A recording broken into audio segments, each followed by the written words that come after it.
Le téléphone a sonné à 2h47 du matin. Le son m'a percé les tympans, c'était douloureux. La chambre était plongée dans l'obscurité totale. La seule lumière venait de la lueur LED verte du réveil qui clignotait sur 2h47. Le genre d'heure où les gens ne s'appellent que parce que quelqu'un vient de rendre son dernier souffle. J'ai décroché. À l'autre bout, on entendait une respiration précipitée. C'était le docteur Mercier du centre hospitalier régional. Sa voix tremblait. « Antoine, vous devez venir ici tout de suite. Christophe a eu un grave accident de voiture. Mais ce n'est pas un accident normal. Vous devez venir seul. N'en parlez pas à Camille. » Bienvenue pour ce nouvel épisode de La vengeance d'un père. Prenez un verre d'eau, quelques encas, installez-vous confortablement et rappelez-vous ceci, les personnes de ces histoires ont eu toutes les occasions de faire ce qu'il fallait. Ils ont simplement choisi de ne pas le faire. Laissez un commentaire avec le chiffre 1 pour que nous puissions continuer l'histoire et cliquez sur s'abonner. Vous allez apprécier celle-ci. Je m'appelle Antoine. J'ai 69 ans. Depuis 8 ans, j'ai dû jouer le rôle d'un vieux père têtu, un vieillard sénile aux yeux de tous. Tout cela à cause d'une seule personne, Christophe, mon gendre parfait. Je me méfiais de lui depuis 8 ans, mais je n'aurais jamais imaginé que la vérité soit aussi ignoble. Je me souviens clairement du jour où il est entré dans notre famille. Il était d'une douceur effrayante. Il portait des chaussures en daim ciré et un sourire ne quittait jamais son visage. Christophe savait que ma femme aimait les œillets. Il en achetait toutes les semaines. Il savait que ma fille Camille aimait les tartines au beurre un peu brûlées. Il les lui préparait chaque matin. Il a même passé une semaine entière à construire une balançoire en bois dans le jardin pour mes 2 petits-enfants. Avant que ma femme ne décède, elle m'a tenu la main et m'a dit que Camille avait de la chance d'avoir Christophe. Mais je ne le pensais pas. Je pouvais sentir l'hypocrisie derrière ces compliments excessifs. L'instinct d'un homme qui avait passé la moitié de sa vie à parcourir le monde me disait que ce type n'était pas normal. La façon dont il regardait Camille n'était pas de l'amour. C'était le regard d'un chasseur fixant une proie bien grasse. Il a utilisé la douceur pour isoler Camille. Il a peu à peu éloigné ma fille de moi. Camille pensait que j'avais des préjugés. Elle croyait que j'étais jaloux de son bonheur. Chaque fois que je visitais leur maison, Christophe m'accueillait avec un sourire chaleureux. Mais dès que Camille tournait le dos, son expression changeait. Froid, provocateur, il souscrivait discrètement des polices d'assurance vie de plusieurs millions d'euros sur la tête de Camille. Il le faisait légalement et discrètement, sous couvert de s'inquiéter pour l'avenir de la famille. D'un côté, il y avait l'amour pur et aveugle de ma fille. De l'autre, le calcul froid et impitoyable d'un serpent venimeux. Après avoir terminé ma conversation avec le docteur Mercier, j'ai senti que quelque chose de terrible se préparait. J'ai attrapé à la hâte les clés de mon 4x4. Dehors, la pluie commençait à tomber à verse. Le trajet de 5 km entre ma maison et l'hôpital n'avait jamais semblé aussi long. Les essuie-glaces du vieux véhicule claquaient dans la pluie nocturne. Le trajet s'est écoulé dans un silence effrayant. Je serrais fermement le volant. Mon esprit était en ébullition. Le centre hospitalier régional est apparu sous la faible lueur des néons. La forte odeur de désinfectant m'a frappé le nez dès que j'ai franchi les portes en verre. Le couloir était désert. Seul le bruit lourd de mes pas résonnait sur le carrelage alors que je me dirigeais vers les urgences. Le docteur Mercier m'attendait dans un coin sombre au bout du couloir. Son visage était pâle. Il ne portait pas de blouse blanche, mais un uniforme chirurgical bleu foncé trempé de sueur. Quand il m'a vu, Mercier m'a fait signe de la main. Il n'a pas dit un mot. Il m'a conduit dans un petit bureau à côté de la salle de réveil. Mercier a soigneusement verrouillé la porte. Il a fermé les stores. Ce niveau de prudence a fait battre mon cœur à tout rompre. J'ai regardé par la petite fenêtre dans la chambre de l'autre côté du couloir. Christophe était allongé sur un lit d'hôpital. Son visage était couvert d'égratignures. Il respirait faiblement à travers un masque à oxygène. Des fils et des machines l'entouraient, bipant de façon régulière. L'homme qui était toujours élégant et confiant semblait maintenant misérable. Mais je ne ressentais aucune sympathie. Je ressentais un malaise accablant. Mercier s'est tourné et m'a regardé droit dans les yeux. Il a baissé la voix jusqu'à un murmure imperceptible. « Christophe n'est pas blessé à cause de l'accident lui-même, Antoine. Son véhicule a fini dans le fossé parce qu'il a perdu connaissance avant. J'ai fait des analyses de sang avant de l'emmener au bloc. Mercier s'est arrêté un instant. Il m'a tendu un rapport d'analyse. Il y a une grande quantité de thallium, un poison, dans son sang. Ce type de poison s'accumule lentement. Il détruit le système nerveux.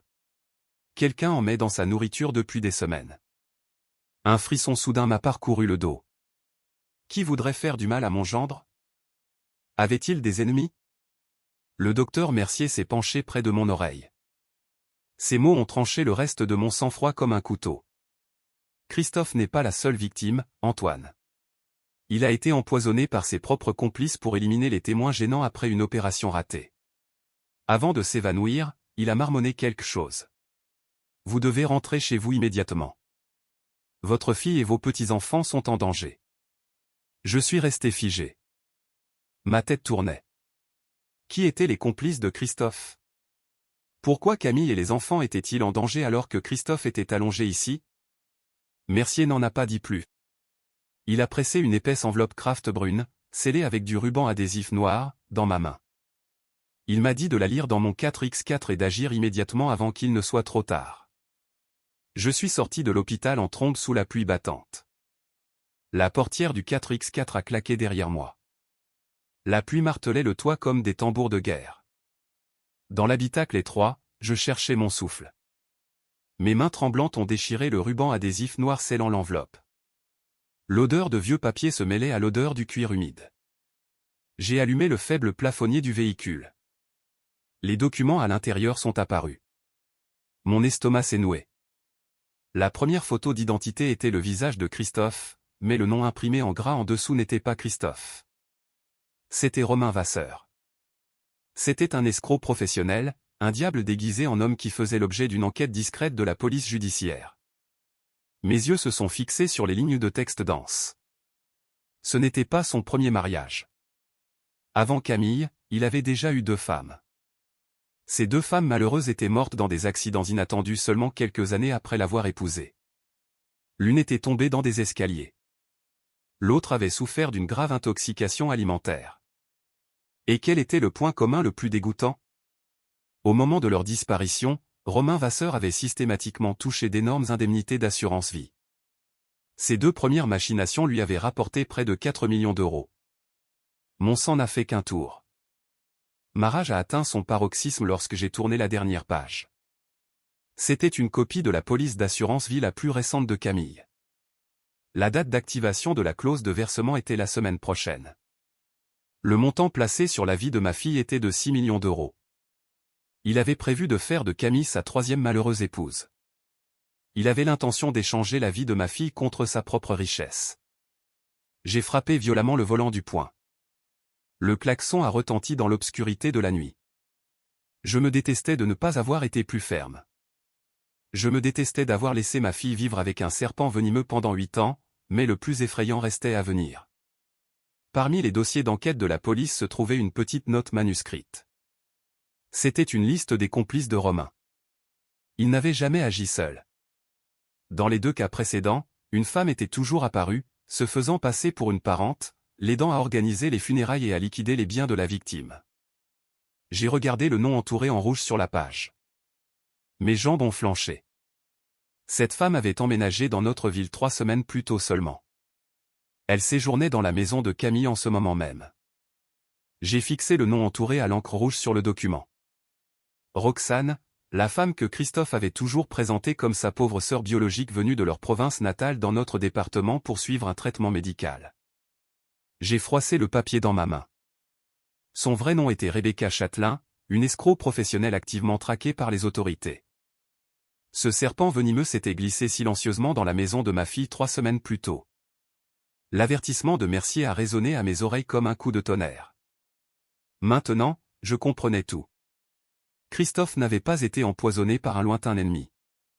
Sa complice, Rebecca, l'avait empoisonné pour pouvoir réclamer l'assurance de 6 millions d'euros de Camille sans avoir à partager un centime. Si Christophe tombait, le plan pour détruire Camille avancerait encore plus vite. Rebecca devait effacer toute trace avant que la police ne la piste. J'ai jeté un coup d'œil à l'horloge sur le tableau de bord du 4x4.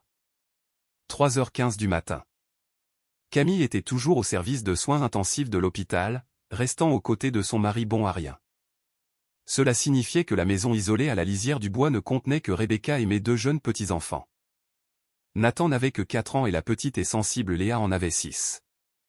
Ils dormaient paisiblement dans leur chambre.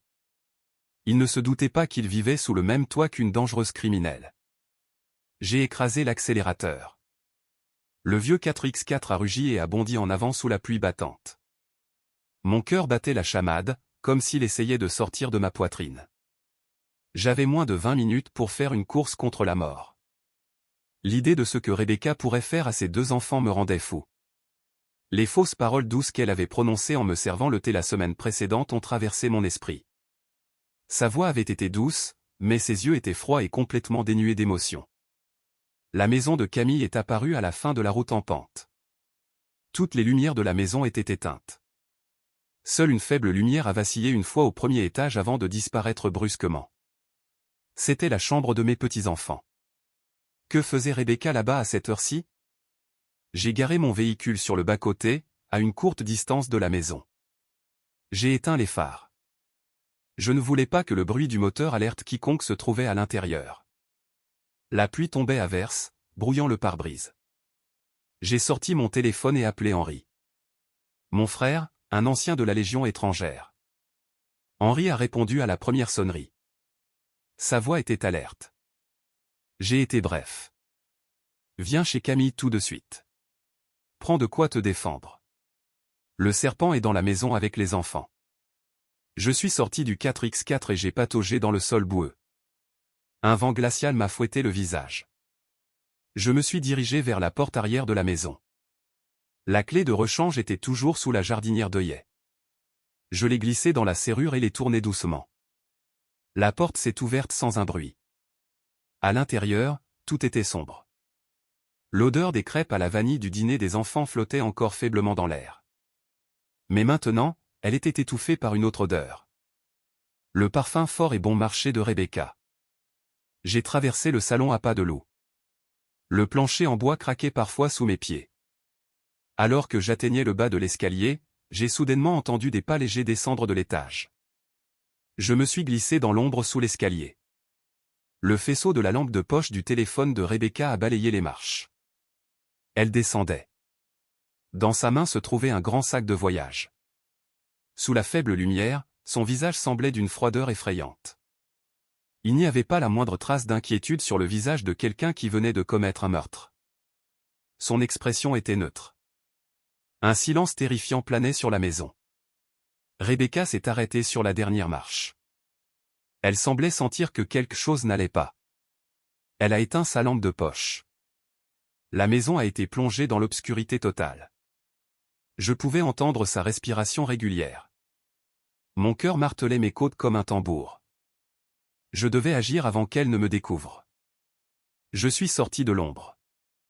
Me tenant directement sur le seul chemin menant à la porte d'entrée, j'ai levé ma petite lampe torche et l'ai braquée droit sur son visage. Rebecca a tressailli et a fait un pas en arrière, mais elle a rapidement retrouvé son sang-froid. Un faux sourire est apparu sur ses lèvres. « Monsieur Antoine, vous m'avez fait peur. Que faites-vous ici à cette heure ?» J'ai fixé le sac de voyage dans sa main. Mon estomac s'est serré.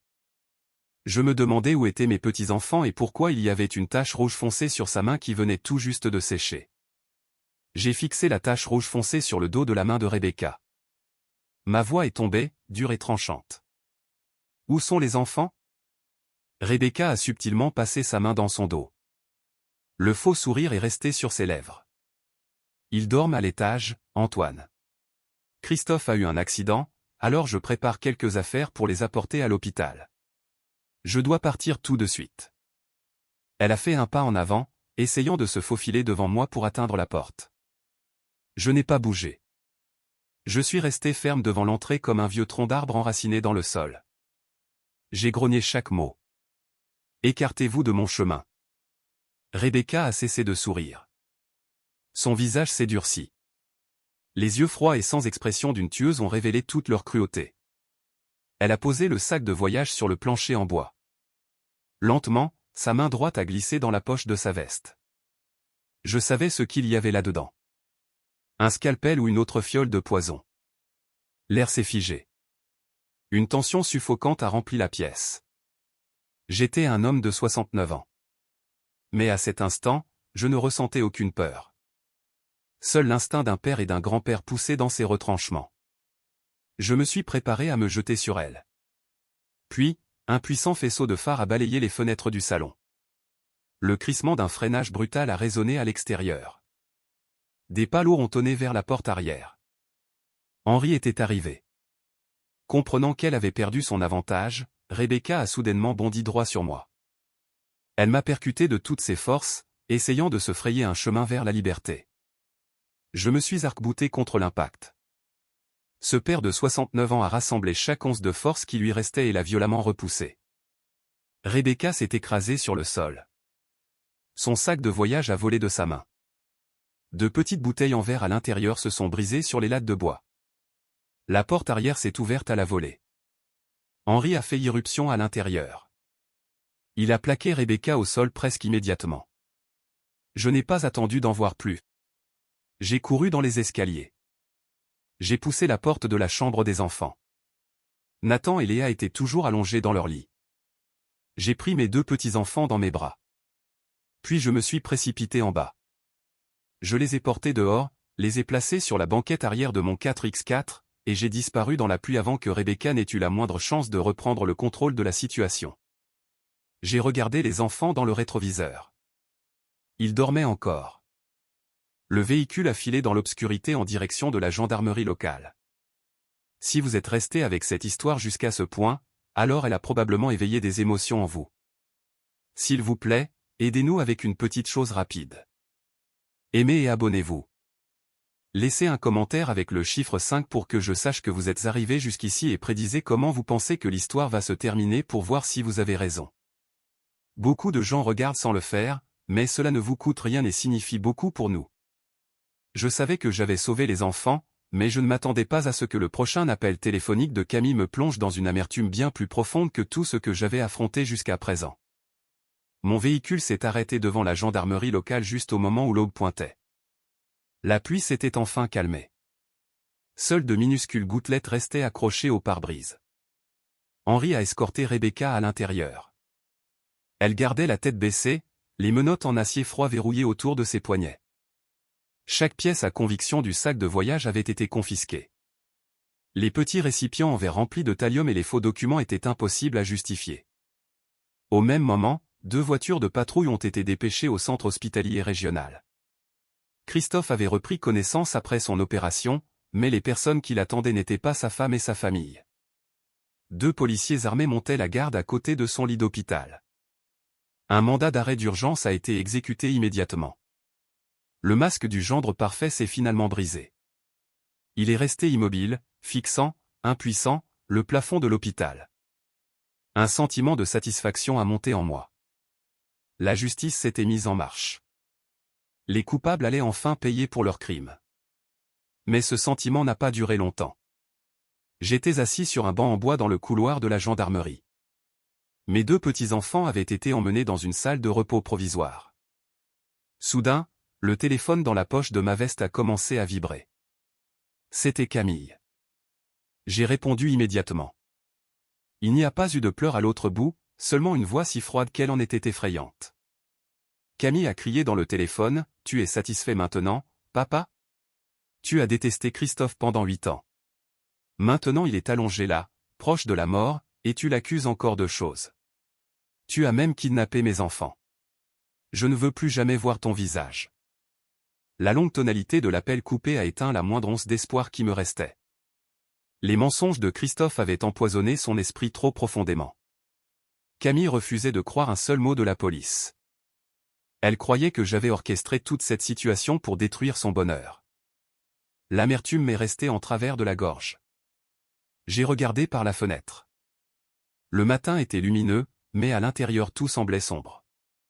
Que pouvais-je faire pour réveiller ma fille alors qu'elle signait elle-même son propre arrêt de mort? Les 9 jours suivants se sont écoulés dans un silence terrifiant. Ce furent les jours les plus longs et les plus douloureux de mes 69 années. Camille a coupé tout contact. Elle refusait de répondre à mes appels. Elle a verrouillé les portes de la maison isolée et ne m'a pas autorisé à entrer. Elle a pris les enfants et les a laissés chez une amie. À ses yeux, je n'étais rien de plus qu'un vieillard jaloux, rendu fou par le ressentiment et déterminé à détruire sa famille. L'amertume me consumait chaque nuit. J'étais assis seul dans ma maison vide. Le tic-tac de la chaudière résonnait comme le compte à rebours d'une bombe à retardement. Parfois, je regardais la cour vide. La balançoire en bois que Christophe avait construite de ses propres mains s'y trouvait toujours. Sa tromperie avait été si totale qu'elle a fait de moi le méchant aux yeux de ma fille. L'homme innocent était suspecté. Le tueur était pris en pitié. La police a demandé à plusieurs reprises à Camille de venir pour des interrogatoires et d'examiner les preuves. À chaque fois, elle refusait d'accepter la vérité.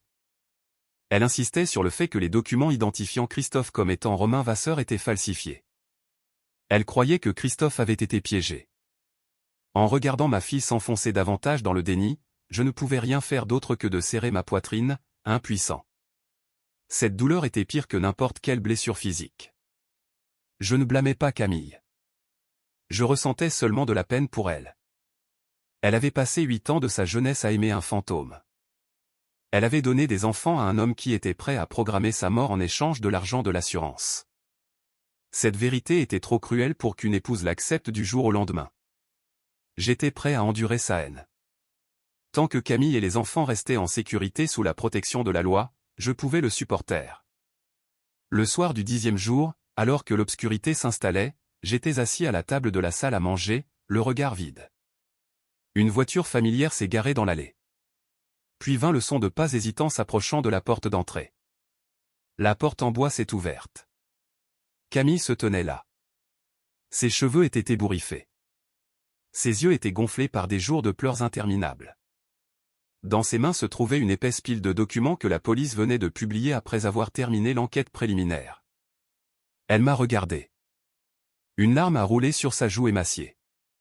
Cette fois, elle n'a pas crié. Elle a serré les lèvres, s'est avancée vers moi et a prononcé une seule phrase qui m'a laissé complètement abasourdi. Camille m'a regardé droit dans les yeux. Sa voix tremblait. J'ai tout lu. Ces mots ont été comme une clé déverrouillant le poids écrasant qui pressait ma poitrine depuis 9 jours. Camille s'est jetée dans mes bras. Elle a sangloté comme une enfant. Des larmes de prise de conscience et d'un regret immense ont coulé d'elle. J'ai doucement tapoté le dos fin de ma fille. Le plus grand soulagement pour un père n'est pas d'entendre des excuses. C'est de savoir que son enfant a enfin vu la lumière. 3 mois plus tard, le procès officiel a eu lieu devant la cour d'assises. La salle d'audience était bondée. Le masque de Christophe a été complètement arraché sous la lumière de la justice. Il est entré dans le box des accusés vêtu d'un uniforme orange de prisonnier. L'apparence soignée du gendre parfait avait disparu. Il ne restait que la lâcheté d'un criminel, coincé par ses propres crimes. Rebecca Châtelain se tenait à côté de lui, le visage froid et totalement dépourvu de remords. La justice a été rendue de manière approfondie et avec une entière satisfaction. Christophe a été condamné à 2 peines de réclusion criminelle à perpétuité sans possibilité de libération conditionnelle pour meurtre et fraude à l'assurance. Rebecca a écopé d'une peine de 35 ans de prison pour avoir empoisonné son complice et pour tentative de meurtre. Au moment où le marteau du juge a frappé pour mettre fin aux délibérations, la salle d'audience entière a semblé exploser. La forme la plus douce de vengeance n'est pas la violence. C'est d'exposer le crime à la lumière de la loi. Depuis la dernière rangée, une famille française d'âge mûr s'est approchée de moi. C'étaient des proches de la première femme que Christophe avait assassinée des années plus tôt. L'homme aux cheveux gris a serré ma main fermement. Une larme a roulé sur sa joue. Il m'a remercié d'avoir eu le courage d'aller jusqu'au bout du combat, permettant à la douleur de sa famille de commencer enfin à guérir. C'était une poignée de main de compréhension entre des pères qui avaient tous deux connu la perte. J'ai conduit Camille et mes 2 petits-enfants hors du palais de justice. Le soleil de midi brillait de 1000 feux sur les marches de pierre. Il semblait que tout avait enfin connu une fin appropriée. Mais alors que nous montions dans mon 4x4, j'ai remarqué quelque chose d'étrange. Une enveloppe non timbrée reposait soigneusement sur le siège du conducteur. Elle était apparue là sans que personne ne s'en rende compte. J'ai ramassé l'enveloppe. À l'intérieur, Il n'y avait qu'une seule phrase imprimée, l'affaire est close, mais la leçon restera.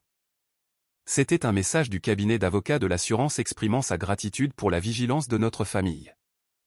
J'ai souri de soulagement et jeté le mot de côté. Le moteur a démarré et j'ai pris le chemin du retour. 2 ans ont passé en un clin d'œil. La maison isolée à la lisière de la forêt était maintenant remplie de rires. Le vieux cauchemar avait complètement disparu dans le passé. Camille avait trouvé la force de surmonter le plus grand traumatisme émotionnel de sa vie et était retournée à la médecine. Elle était maintenant une médecin dévouée à l'hôpital départemental. Nathan et Léa avaient tellement grandi. Ils couraient à travers le jardin en jouant sur une nouvelle balançoire qu'Henri et moi avions construite de nos propres mains. Aujourd'hui, c'était le jour de Noël. La maison semblait exceptionnellement chaleureuse. L'arôme de la dinde rôtie se mêlait au parfum sucré des crêpes à la vanille du dessert. La lumière du porche illuminait la petite cour extérieure. J'étais assis à la table à manger, regardant ma fille servir joyeusement de la soupe à ses enfants. Un profond sentiment de paix s'est emparé de moi. Après avoir traversé les tempêtes de la vie, un homme de 69 ans comme moi n'a que 3 leçons à partager. La première est la gentillesse. Protégez toujours les personnes que vous aimez, sans condition. La deuxième est la clairvoyance. Ne laissez pas les mots doux vous aveugler face aux dures vérités.